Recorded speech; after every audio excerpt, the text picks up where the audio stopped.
সরার একটা সিনেমা বানাবে এবং এই গল্প নিয়ে বাসার মধ্যে প্রচণ্ড আলোচনা চলছে, আমিও অংশগ্রহণ করছি, গল্প ভাবনা চলছে, এটা করব ওটা করব ওটা করব ওটা করব।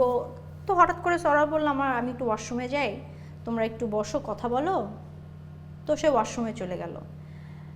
20 মিনিট 30 মিনিট 40 মিনিট, এবং 40 মিনিট পর ওয়াশরুমে কি করলো আমি জানি না, কিভাবে কি হইলো আমি জানি না। আমার ওয়াশরুমে ক্যামেরা ফিট করব আমি চিন্তা করছি। ওয়াশরুম থেকে এসে সে সুন্দর করে বসে বলল যে আমি একটা সিনেমা বানাতে চাই। আমরা সবাই শুনছি, হ্যাঁ বানাতে চাও,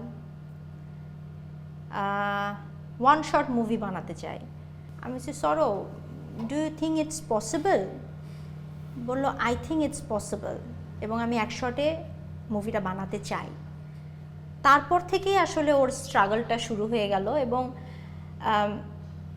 প্রথম দিকে আমিও খুবই কনফিউজ ছিলাম যে ও পারবে কি পারবে না। মানে মোস্তফা সরোয়ার ফারুকী যে একজন ডিরেক্টর, মানুষ তার কাছে অনেক কিছু এক্সপেক্ট করে, অনেক ভালো কাজ এক্সপেক্ট করে, সেটার একটা প্রেশার আছে। বাট হাজব্যান্ড হিসেবে আমার তখন আসলে খুব আমার নিজের কাছে প্রেশার লাগছিল যে ও যে কথাটা বললো যে ওয়ান শটে মুভিটা বানাবে, ও কি পারবে? বিকজ আমি ওকে কখনো, আমি চাই না ও একটা স্বপ্ন দেখছে, সেই স্বপ্নটা বাস্তবায়ন হচ্ছে না, এটা আমার জন্য খুব কষ্টের বিষয়। সো ওই যে স্বপ্নটা আমাকে সে শেয়ার করলো যে আমি ওয়ান শটে মুভিটা বানাতে চাই, এবং যেদিন আমি শ্যুট শুরু করলাম বা আমি সেটটা দেখলাম, আই ওয়াজ লাইক,